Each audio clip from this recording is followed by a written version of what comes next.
Portions of the following program may have been pre-recorded. The following program's views, claims, or ideas may not reflect those of WSRR Radio or StylesRebelRadio.com.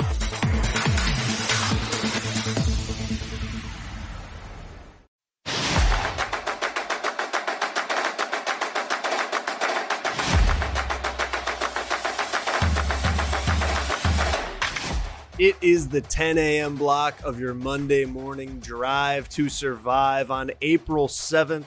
Welcome to Behind Enemy Lines right here on WSRR Radio, nationally local, meaning we play your local bands on a national stage.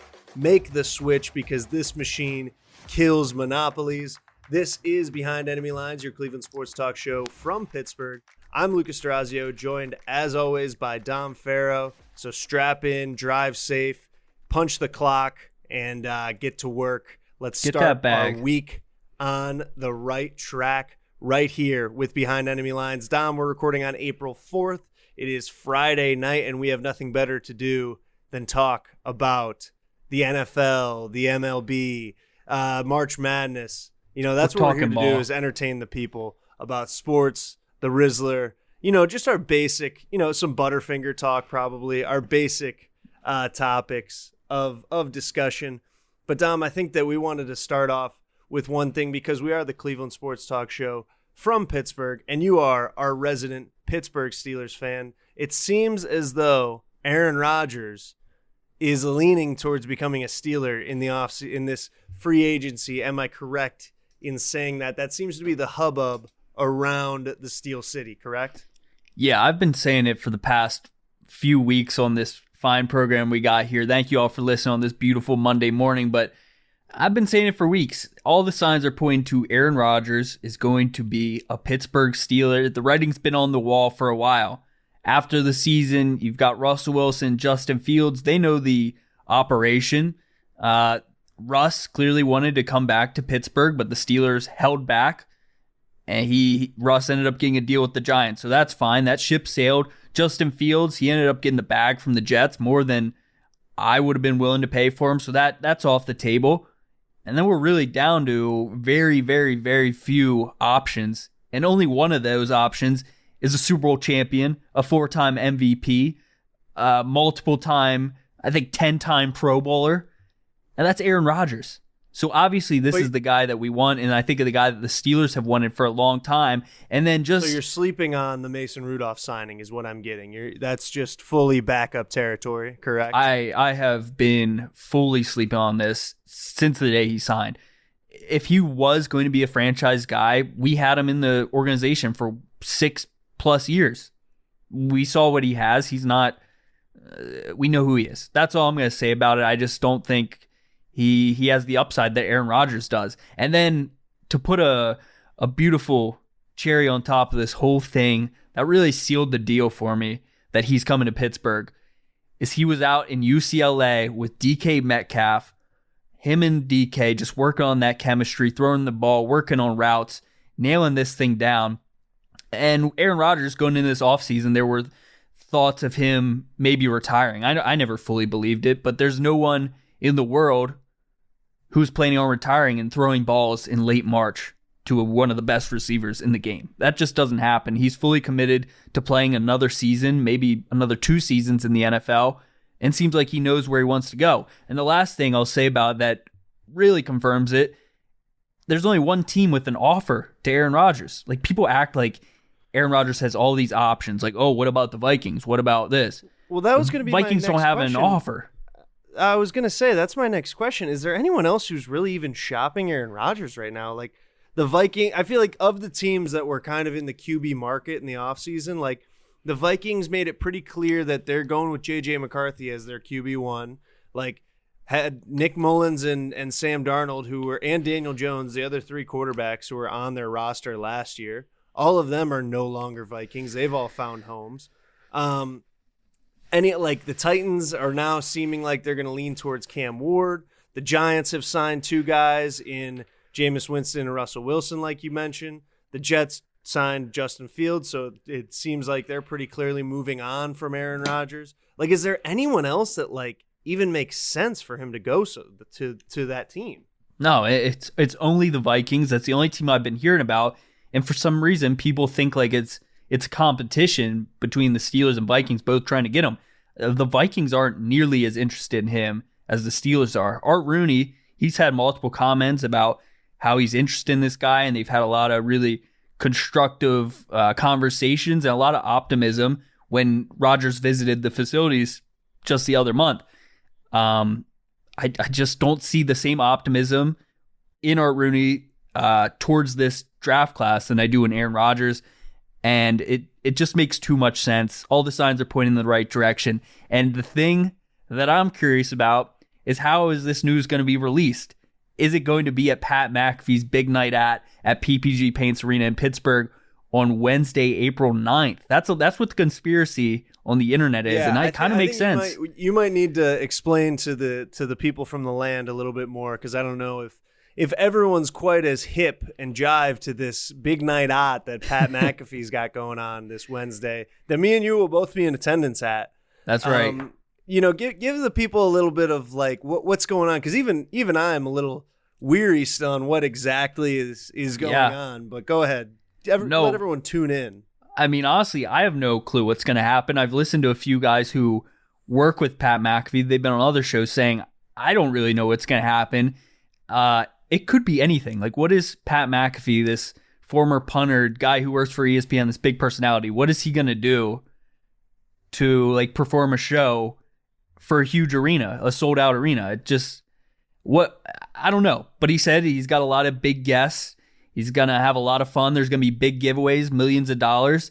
It's the big night at. And the thing that really makes me believe that Aaron Rodgers could announce that he's signed with the Steelers at this event is because of how much he hates Adam Schefter. I mean, he does not want Adam Schefter to break this news to the world. He hates those guys. He hates the mainstream media.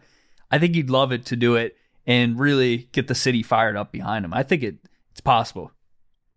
Yeah, and I mean, when you think of Pat McAfee and big guests, like I don't even frequent the Pat McAfee show, but I know that Aaron Rodgers has like a standing appointment on, what is it, Tuesday mornings? Like, he's on Aaron the Rodgers Pat McAfee Tuesdays show at least once a week.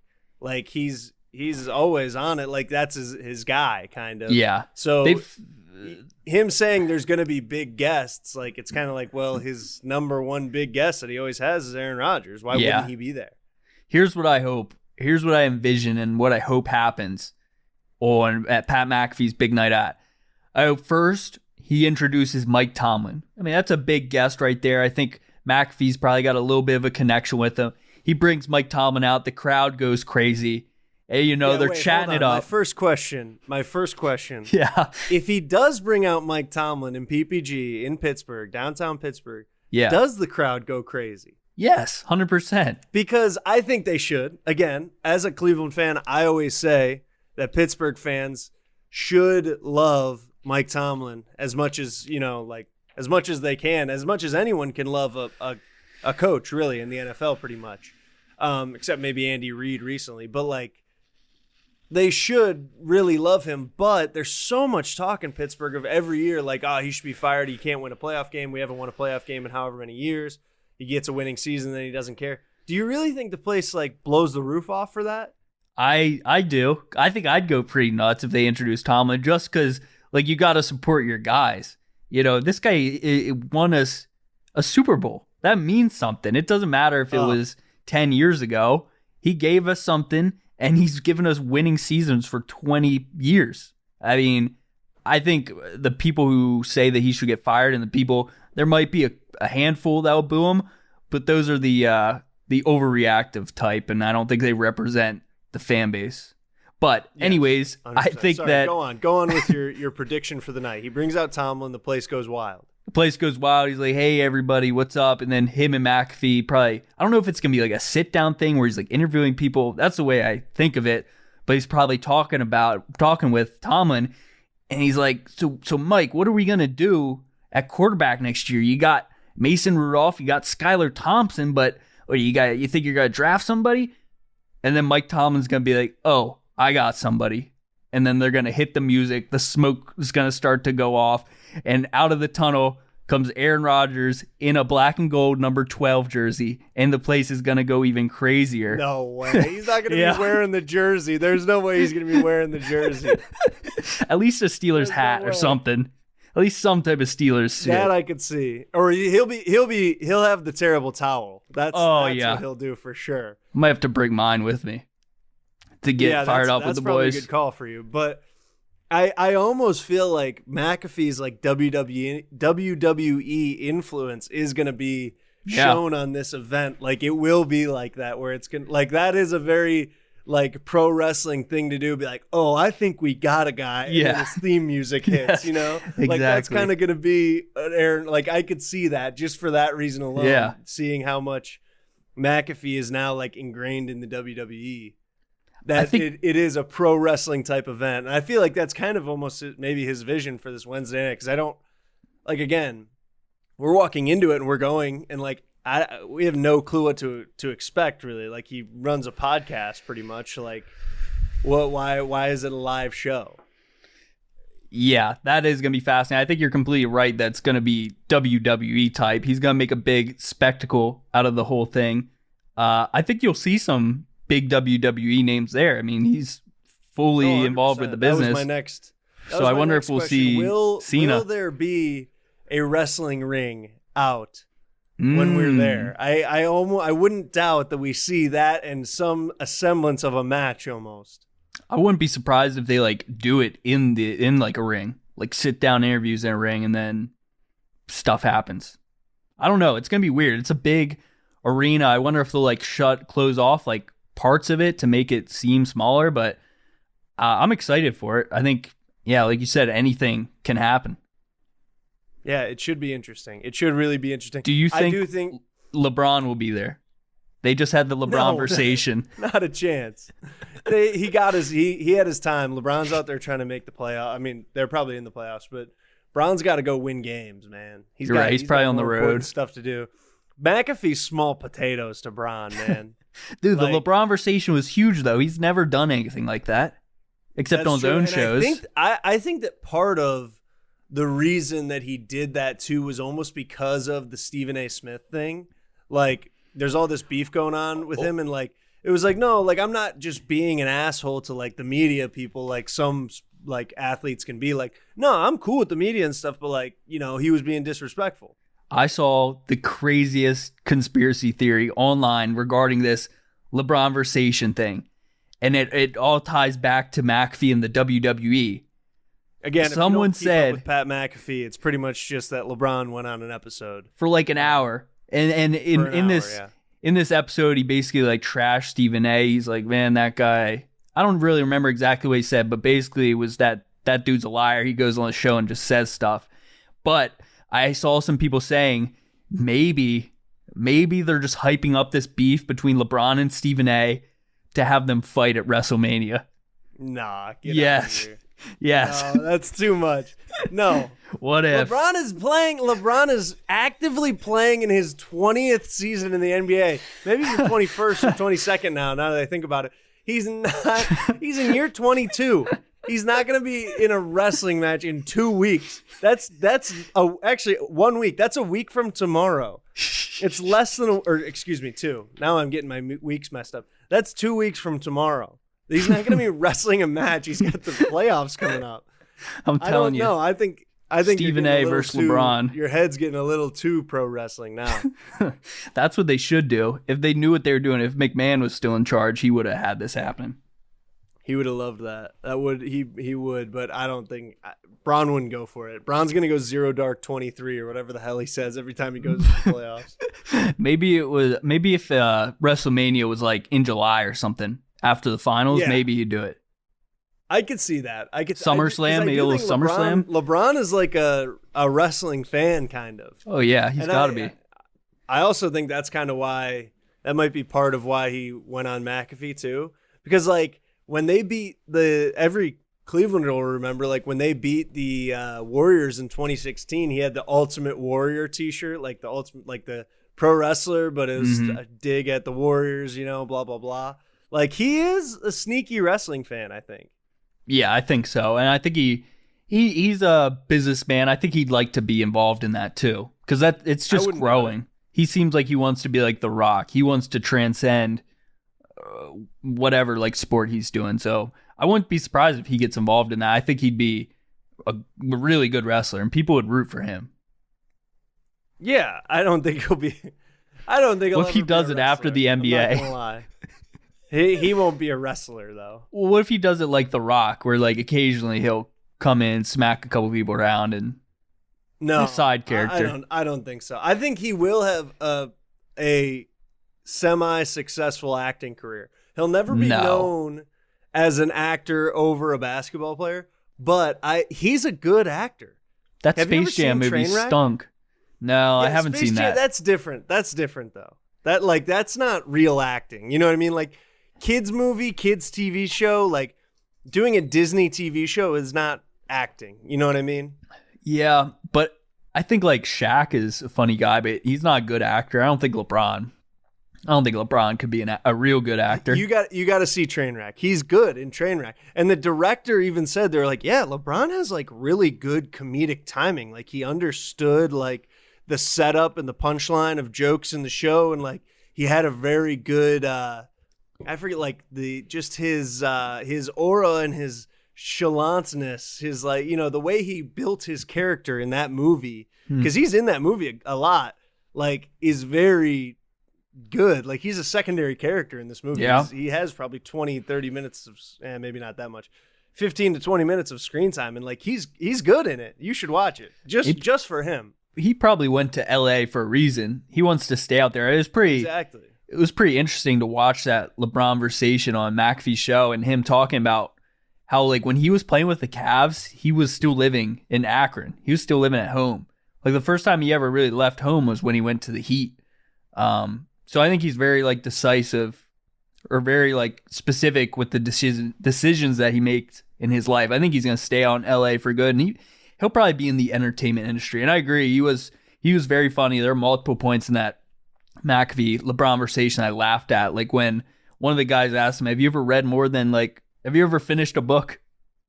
Did you see that? Like how LeBron he's always on like that first page. There's always the memes of him just starting a book. Well, he grabbed a book off the table and like he's like, this is the picture you want? He like got him. I don't know. He just gets it. I gained some respect for him in that conversation, not gonna lie. Yeah.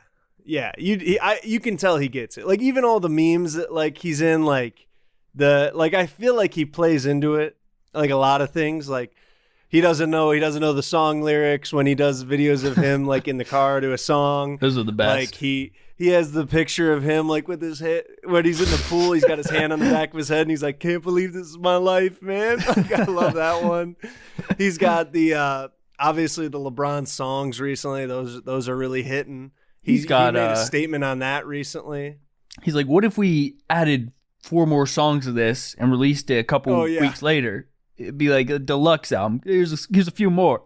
LeBron invented the deluxe album. I appreciate all y'all. Here go 4 more for y'all. I love what he said. I love that video too. The constant lying like is another meme. Like I really Taco Tuesday. Like I just feel like he like does stupid stuff and he's like corny, but like you can't like. He kind of knows that he's corny and stuff, like in a funny way, but like a down to earth corny way. You know what I mean? His old Instagram was the best. Yes, up early watching Tom and Jerry. Hilarious. Just look up LeBron up early watching Tom and Jerry. That's the best Instagram post in the history of social media, actually. Spectacular. I actually saw something on Instagram today that said, do you think, I forget who they were asking about, but someone famous, do you think they're corny? And the person answered, it was like one of those Q&A things on Instagram stories, and the person was like, yeah, I do think they're corny, but I also love them.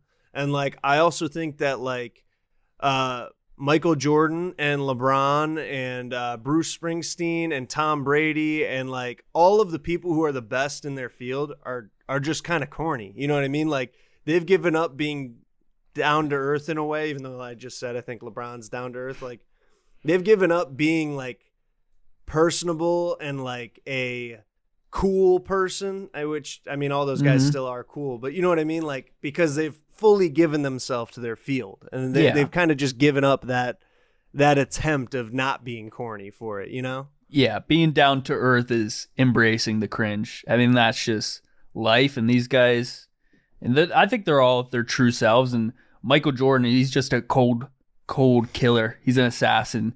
And LeBron, he's just a goofy dude. And he's not afraid to show it. And he's a legend. Yeah, that's what I like about Bron. He's not trying to be someone that he's not. And not that Michael was, but at the same time, he's not trying to be Michael. He's trying to be himself. 216-859-8699. Let us know your favorite Bron song out right now. Behind Enemy Lines. Back after this.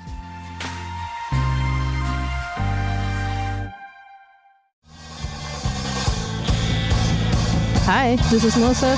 And hey, it's Matt. Hi guys, my name is Ari. Coming at you from Synergy Music Studio. Come through to a Synergy Naked session. Synergy Naked is a live performance recording, also captured on video. Look for our releases on YouTube at Synergy Music Studio. We're located on the south side near Chicago. Passing through. Hit up our DMs on Instagram at Synergy Music Studio. Rock hard.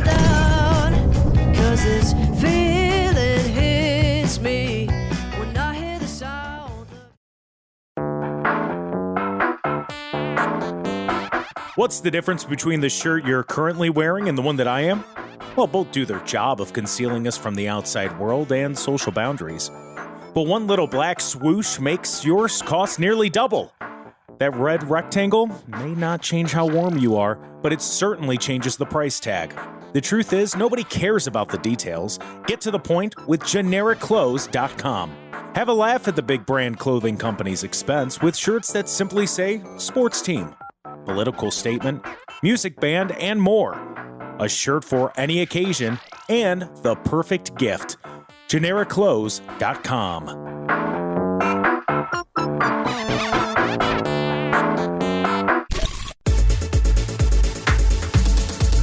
Welcome back to Behind Enemy Lines on WSRR Radio. We are proudly brought to you by our sponsor at Synergy Music Studio. It's based out of Chicago. Synergy Music Studio. They offer a diverse array of musical services specifically crafted to meet their clients' needs.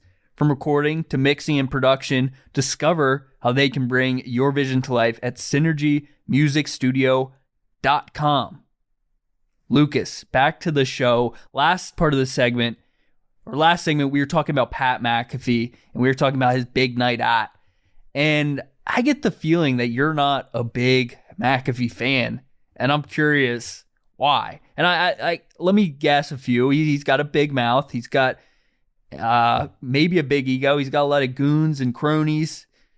But what do you think? What's the real reason? I don't hate him, okay? You are correct. Sometimes there's something about him that I don't love. I think my number one thing that I don't love about him is I don't think he's a good WWE commentator. And they've asked Michael Cole or whatever, in interviews or something. He was like, yeah, I love Pat because he's not trying to be a WWE play-by-play or color commentator. You know what I mean? He's trying to be himself, and he has his own brand and shit like that. And I'm like, that's all good and well, but he's not trying to be a WWE color commentator. He is that. So maybe he kind of should be, you know what I mean? There's a reason that people have done it the way they have. And I understand there are people in in other sports, color commentators can be a little bit different. And I understand why people maybe if, when Romo came in, he started doing stuff a little bit different where he started calling out the checks and stuff like that when he was a color commentator. But the WWE is scripted, you know what I mean? It's you're part of the show. You kind of have to do it a certain way. You know what I mean? Yeah. That would kind of be yeah, he's not trying to be an actor. He's just trying to be himself. It's well, he's in a movie. He has to be an actor. This is time to act, right? Yeah. But I still don't understand why that's a reason to not like him. That's not just my reason I don't like him. No, and again, don't get me wrong. I don't dislike him. I just am not a huge. I'm not a fan of him, to be honest. You think he's kind of annoying? I think he's a little bit annoying. I think he's really leaned into the Pittsburgh accent a little too much. and it's like really annoying to me as a guy who lives in Pittsburgh and isn't from Pittsburgh. Like, because I started listening to him right when he started the show. I was like, oh man, Pat McAfee's like, he's cool. Like, he was a former punter. Like, I really loved when he retired, he started doing those like for the brand videos of like cool punts and like, you know, good kicks and stuff like that of NFL stuff. Like, I followed him on Twitter because of that. Like, I loved those videos. And like, I started listening to him a little bit when he started the show. And I couldn't listen to it because there was too many ad breaks and stuff. I just couldn't get into a flow of a show with him. And I do think there are too many Goonies on his show a little bit sometimes, like, which I understand when you're doing a show like 5 days a week or whatever he does it for 2 or 3 hours, like you kind of need a lot of guys in there to talk. Like, I don't know how like Colin Cowherd does it when he's on a show by himself. Like, that's insane. I think I've said that on this show or a past show before. Like, I could never do stuff like that. I don't understand it. But I don't know, something about the flow of his show. Every time I've like seen it, it's not super easy for me to get into, to be honest. Yeah. But again, he's changed the way he talks from the way he started to the way he is now, to like lean into like being like, oh, this is my brand. I'm a Pittsburgher. Yeah, like we're fucking having a big night out. And like sometimes he does that's a little bit of a it. caricature voice, but like still, I kind of feel like he's even doing a caricature voice of himself. You know what I mean? Yeah, I don't know if I really noticed that, but I think like it's cool that he has like his boys with him. Like, he's been friends with those guys for a long time. So that's pretty neat. And he made that like that Barstool type sports media. He made that, turned that to like something that's professional, to get on ESPN with that. I really admire him for that. Like, he did. He went from being just like a guy who's a football player and then you never hear from him again. Like, he has made a brand. He is like kind of at the front of the nation. He's on College Game Day. He's at the WWE. He has his own show. Like, he does a lot of stuff, and I really admire him for that. But at the same time, I'm not someone who wants to take in his content. That's the only thing. You know what I mean? That's my only thing, is I'm just not one of his fans. But are there any guys on ESPN that you are fans of currently? Like, there used to be guys that are cool, but like I prefer McAfee way more than Stephen A. Smith. Well, that's the thing, is I don't think the sports media, sports broadcasting, like the analysts like that. Yeah, I'm not really a fan of anyone. I feel like like I've tried to listen to a couple different sports podcasts, and like I kind of can't get into them all that much. Like Rich Eisen, I listened to him for like a month or two, and then I was like, I can't listen to him anymore. Like, whatever. Yeah, he gets boring. I feel like there's a lot of shows that you can only take in like, you know, in short bursts, which maybe is like that with any podcast, but like maybe I should give McAfee a little bit of a chance. And I'm actually thinking about it. I kind of do want to listen to the LeBronversation. Maybe it's because it's fascinating. What some people would call a bronsexual, and I'll watch whatever Bron's on. But maybe I'll watch that and give it a chance and listen to an occasional episode. But yeah, I don't know. I don't honestly take in as much sports content like in that manner as I'd like to. I'd rather just watch the show or watch the sports. You know what I mean? I completely agree with that. But like, it's daytime television. That's what he's doing. And there is no better daytime television in the world than the Pat McAfee show, especially in this day and age. Like, SportsCenter used to be the perfect daytime show. You got to watch sports highlights from the previous night. You got to watch sports highlights that were happening during that day. Well, now you can do that on Twitter. So there's not really a need for that to be shown in the middle of the day. What's happening now is the discourse, the conversation around the sports about last night, about what's happening today. And I think Pat McAfee is like the perfect show during that time slot. I don't want to hear Stephen A. Smith fake fighting with stuff like such produced stuff. Pat McAfee, it just seems like it's on a whim. It seems like we're going with like where the day takes us. And I think it's exciting. Okay. All right. Well, again, that's why I like it. I don't take in daytime television, so maybe that's what it is. You know what I mean? it's good like background. Like if I'm working from home, I usually have that on.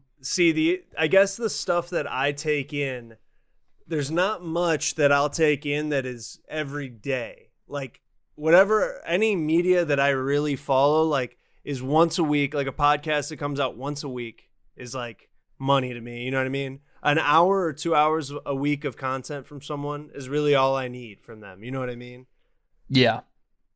The only podcasts I listen to, I don't really listen to sports podcasts. I listen to except for like ours. one podcast. Yeah, of course ours. BEL is the number one. That should be in everyone's rotation. But occasionally I'll listen to a little bit of like Pardon My Take on Barstool. And then I listen to like this comedy podcast that comes out twice a week. And it's perfect. I don't need any more than that. I'm good. Behind Enemy Lines and a little comedy podcast, and that's all you need. Yeah. Watch sports at night. Watch a little Pat McAfee. Comedy podcasts, yeah. Well, pretty much, yeah. I feel like most content, like I don't need a ton of it. Because then there is like it runs out. But yeah, like sports, if you watch your favorite sports team, like basketball, you get them 2 to 3 times a week. That's all you need of them. You know what I mean? And you don't even watch every game. Baseball, at my peak of watching baseball, I'll watch a game a month. You know what I mean? Like, there's too much. I'm not watching 162. You know what I mean? Yeah. Same thing with daytime TV. I'm not watching Pat McAfee every day. Yeah. No, I hear you. If a clip of his comes up on Twitter, I'll watch it. Like, don't get me wrong. It's not like I'm like, oh, get this joker off the screen. This guy doesn't know what the hell he's talking about. Yeah. He's just good background noise. It's interesting to see like what they're talking about. I'm just gonna say it again. First Take with Skip Bayless, it was never my cup of tea. No. Two dudes in suits just fighting over nonsense. I think when it first started, we were a little young to watch it. Like we were, not that it was explicit or anything. Like we just weren't watching daytime sports talk TV. Like I specifically remember my brother being in like high school when it like started, and they were like, "Oh, this is awesome! Like 2 guys are fighting on the air, like whatever, and like they're yelling and saying all this stupid shit at each other." Like when it came out, it was not revolutionary, but like different than a lot of other stuff out there. So I will say that like maybe when it came out, it was different, but now it has like it's run its course. It's totally over. The Stephen A. Smith character that he does has now turned into more than a character. He's turned heel. He really has. Like I don't know if you saw this, but there was a clip of him where he was like, I'll talk about you, LeBron, while you're here, but once you retire, you will never be seen from again, or something like that. Like as if he is going to go on longer than LeBron. Unbelievable. And people are like, he actually thinks that he is more important than LeBron. Well, it's funny you just said like a minute ago, like we're too young when First Take initially aired, and it was kind of like seemed as explicit. But Pat McAfee show, I think it's insane that that's on ESPN. Like kids are watching that because that is so much more explicit than anything that was on ESPN anytime in history. I mean, there's I didn't even saying know cuss that words. Pat McAfee was on ESPN. They're on YouTube, ESPN, TikTok. They're on everything, but I think they're on like 12 to 2 on ESPN. Or I think they're on ESPN 12 to 2, but they're on YouTube 12 to 3, I want to say. But they're in kind of some hot water right now because I don't know if you remember this Mary Kate girl from Ole Miss, this like girl that was trending on Twitter a month or 2 ago. I can't. Haven't heard about it. So there's this girl that the frat bros on Twitter. Have you seen like the frat burners on Twitter? I don't think so. Wow. I thought I was chronically online, but maybe I'm not quite as chronically online as I thought. There are like these SEC frat bro burner accounts where they just tweet like, you know, some funny stuff, some crazy stuff, some like really offensive stuff. But one of these like Ole Miss frat bro burner accounts said that this girl from Ole Miss apparently was sleeping with her boyfriend's dad.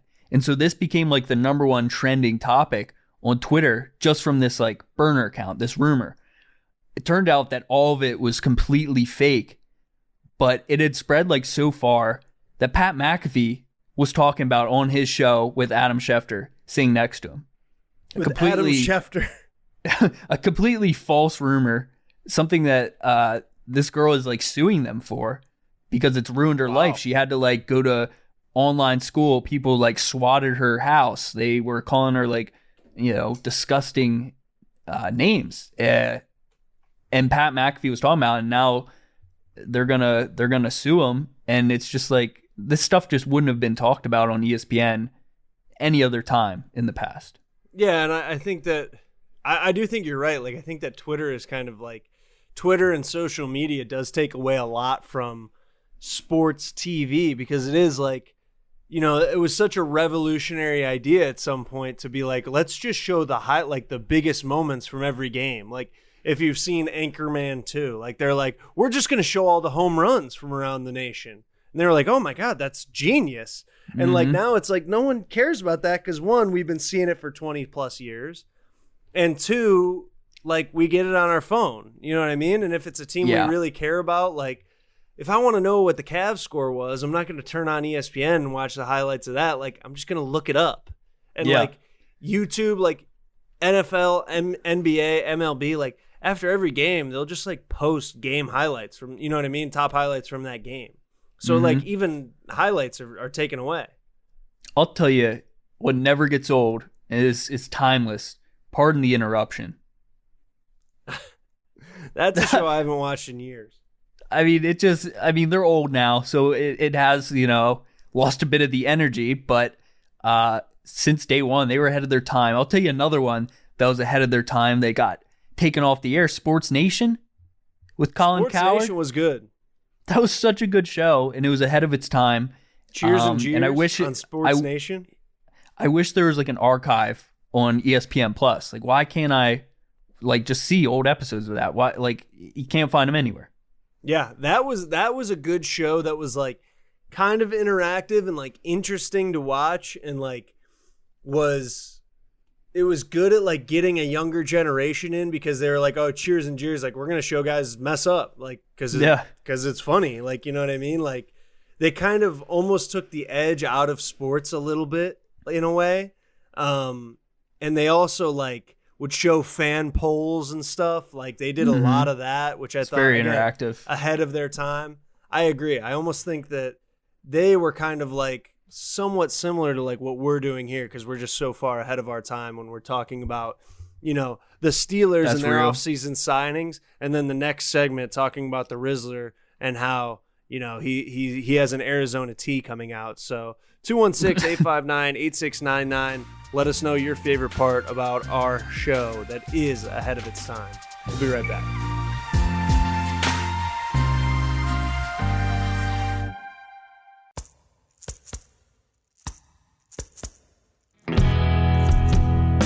If LimeWire taught us anything, your digital music is free and open to piracy, and even manipulation when it comes to digital distribution.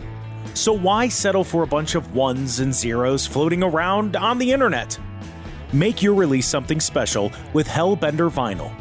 Hellbender is one of America's most trusted custom vinyl record pressing plants and works with local artists to get their next release pressed exactly to their liking.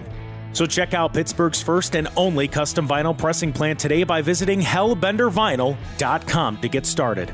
And don't forget, all customers at Hellbender Vinyl get 5 free test presses at no additional charge. Hellbent on quality, hellbent on service, hellbendervinyl.com.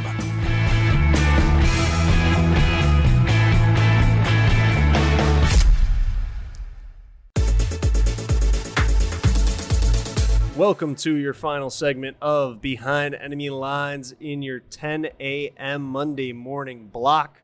This is your Cleveland Sports Talk Show from Pittsburgh on WSRR Star Radio. And make sure you check out the other quality programming on WSRR Radio, such as The Pigeonhole with The Pidge at 10 a.m. Eastern Standard Time on Sundays. The Rebel Radio Show, which is live at 5 every Monday on WSRR Radio, 5 p.m., by the way. I know we're part of your Monday morning block in the a.m., but Style and Shaney and Jules are live at 5 p.m. for your drive home. Make sure you listen to Off Air which is on 3 p.m. weekdays. They run their recasts. It's a show, and it's okay. Also, Lo-Fi Wake Up. Can't sleep or just have a normal job that requires you to get up at a reasonable hour, 3 a.m. to 6 a.m. on weekdays. Make sure you get your Lo-Fi Wake Up. Dom, it is April 4th. The NFL offseason coaches meeting happened this past week. I don't even remember when it happened, but the NFL offseason is in full spring. I know the full swing. Whoa, not full spring. I know they took their coaches photo that they take every year, which is always electric. Yeah. And there was some rule changes that were voted on that you brought to the table today to talk about. What are you most excited or interested to see from the rule changes that were voted upon? So I don't know if I was more interested on the ones that got passed or the ones that didn't get through. The ones that didn't get through was the tush push. 16 teams voted to ban it. So half the teams in the league are thinking this is we need to get this out. And there were a few reasons they said, and the one that really has been bothering me is they were saying injuries. Injuries on the tush push. Can you think of any injury that has happened on any tush push in the NFL?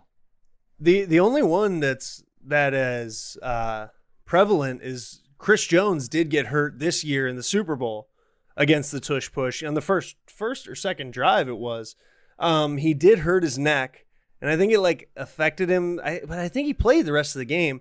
Not to say that a neck injury isn't still a serious injury, but it was his own fault. I mean, you watched his technique to try to take them out was instead of taking on the center head on or the guard, whatever, head on, he tried to go at an angle, which if you're getting hit in the side of the head or an angle from someone else's crown of their helmet, you're putting your neck in a compromising position. I don't really know what he was expecting to happen there, in all honesty.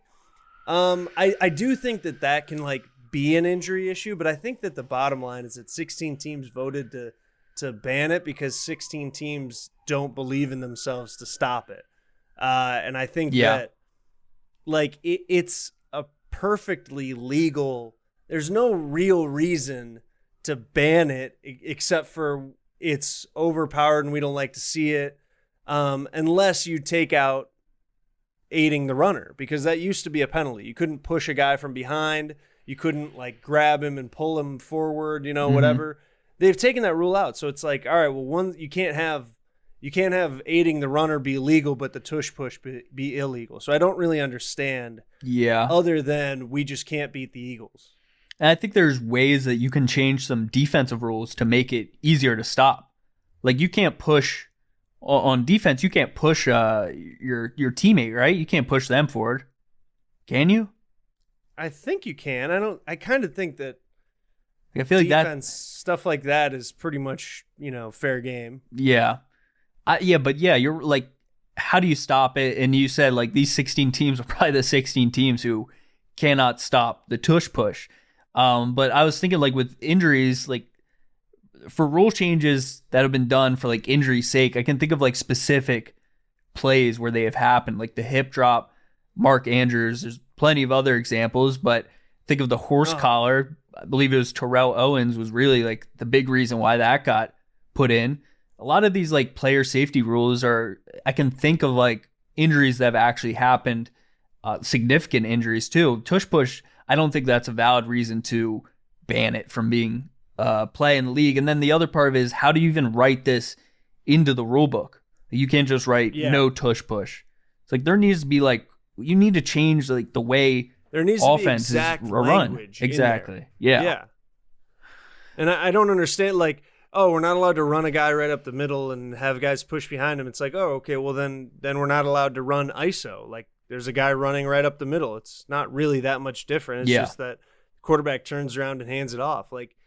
I don't know. I feel it's kind of saying no one could stop Derrick Henry from 1 yard out. He scores every time, so that should be illegal. It's well, no, you just have to stop it. Mm-hmm. The reason that I would vote against it, the only reason, and I don't know if I actually would, but it's boring. it takes away from the game of It is football. boring. Football is a very complex game, and that's what makes it so much different than every other sport. I think with baseball and basketball specifically, I think they've been dumbed down with these analytics. Like, there's so many 3-pointers being taken. There's so many like things that have made the games so much more boring just because that's what the analytics say. Tush push is boring. It takes away from the game. Even if that's what the analytics say, it's not good for the product. I think that it kind of like goes back to a philosophical question though about like football itself though. It's like kind of at the end of the day, you know, like a coach can win a game because he has a good scheme and like we had a better scheme going into this game. And like you see a lot of times like teams get out coached. But like at the end of the day, sometimes it's like I might not have as good schemes of you, but like our guys up front, like this is going to sound like a real like old head football take, but it's like our guys up front are going to physically manhandle your guys up front because we're stronger, we've worked harder, we have better footwork technique, and like we give a damn more. Mm-hmm. You know, there's that give a damn factor where it's like, oh, we want to win more than you. And I do think that there's like part of that should stay in the game. And I feel like even though it is in a way like overpowered and it's so hard to stop and like, you know, that doesn't necessarily mean that they want to win more or anything like that. But it kind of is, what's the word? Emblematic of that, I guess. Mm-hmm. You know, like there is like a thing where it's like, no, we're telling you what we're doing. Like, you know what I mean? There's something about that too when it's like we're running right at you. Yeah. We're going to run the ball right down your throat. Go ahead and stop us. Yeah. If you don't like it, stop it. Exactly. There kind of should be a part of that in football still. Now, what about like the NFC Championship game, I believe, when the Commanders were offside so many times that the refs were like, all right, if you do it again, it's a touchdown. Was that the NFC Championship game? I didn't understand. Yes, it was. And I did not understand that at all. Yeah, like we have to make things more even. I do think that, but getting rid of the play, I think that is taking things a little too far. Yeah, well, that like even in that game when they're like, if you don't stop jumping off sides, like we're gonna, you know, whatever. It's like, well, we kind of have like you need to time up the snap to stop them. Like, I'm sorry, but that's one thing that like the offense has a clear advantage when it is that over the defense because they know what the snap count is. Yeah. Right. So it's like, all right, like what do you want us? They already have a clear advantage. Like we kind of have to, we're just guessing here. Like you can't be like, no, well, they guessed wrong too many times. Now they score. Yeah. That was one of the dumbest things I've ever seen actually was that call officiating. I did not understand that. Yeah. That can't happen if we're keeping the tush push. Another rule change that was voted on but not passed that was proposed by the Lions. They voted to change the playoff seeding to be record-based. So that would basically get rid of the whole point of winning your division. I'm against that. The league was against it. What do you think about it? I think that this is another one that's interesting to me because like the NBA, I feel like a lot of people talked about this because like, oh, the East was so bad and like the 8th seed in the East, or, you know, the 6th seed in the East was really way worse than like the 10th seed in the West, but, you know, whatever.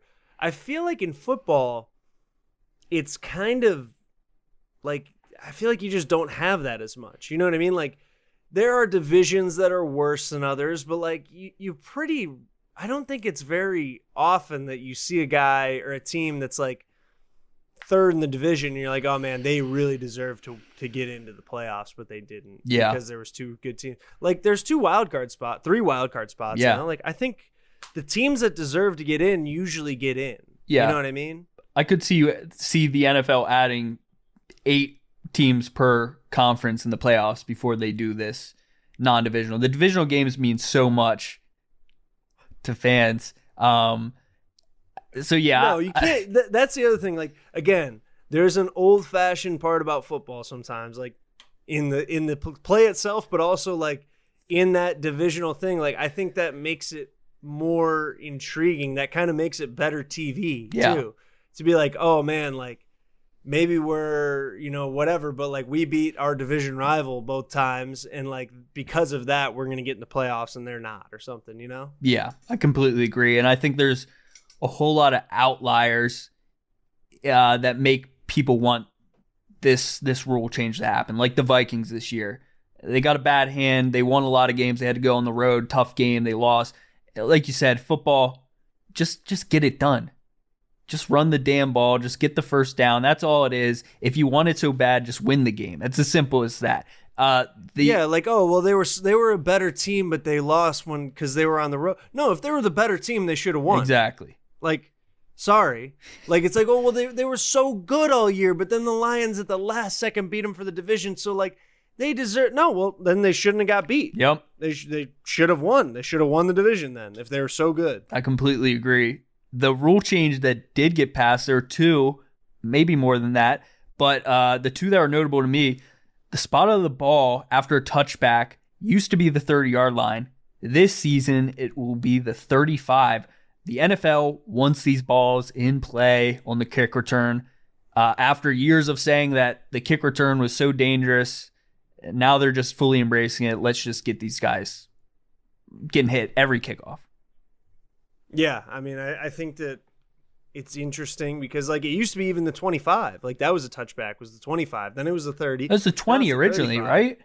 Yeah, it was originally the 20. I mean, that really wasn't that long ago. That was like maybe probably 15 20 years ago. Yeah. They're just trying to get it back into the game, which I think is good. Like, any sports, any football team that you're around, like, they're going to talk about the three phases of football: offense, defense, and special teams. And they're like, no, it's a third phase. It's just as important. Like, people win and lose games and make and don't make the playoffs based off special teams. So they're really trying to stress that part of the game, and I think it's good for the sport. The other one, real quick, we only have a minute left, is the electronic spotting of the ball. We're not going to be using chains and sticks anymore to measure first downs. What do you think about this one, Dom? I can't believe it took this long to actually happen. These MLB has had this type of stuff. Tennis has had this stuff for like probably 25 years. It's about time. Yeah, I think it's interesting. I do kind of, I mean, you got to love the drama, though. Again, like, it's good TV, bringing out the sticks. No, you're right. Having those guys jog out there, and then the ref put up the hands just far, just too far, not a first down. Yeah. Turnover on down. Like, that's great drama. We're going to miss that. You're not wrong. And I kind of feel the same way if, like, MLB goes to, like, robotic strike zone. It kind of you're gonna lose a lot of managers fighting with umpires. You're gonna miss the fat throwing that strikeout arm through like he's gonna dislocate his shoulder. That's gonna be a big miss. Yeah, it is. It's gonna be a sad day when this happens. It won't be the sports we grew up watching.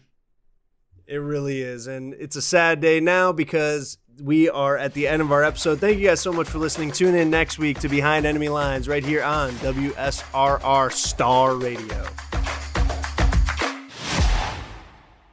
The preceding program was a sponsored production. The views, claims, and ideas expressed may not represent those of WSRR Radio.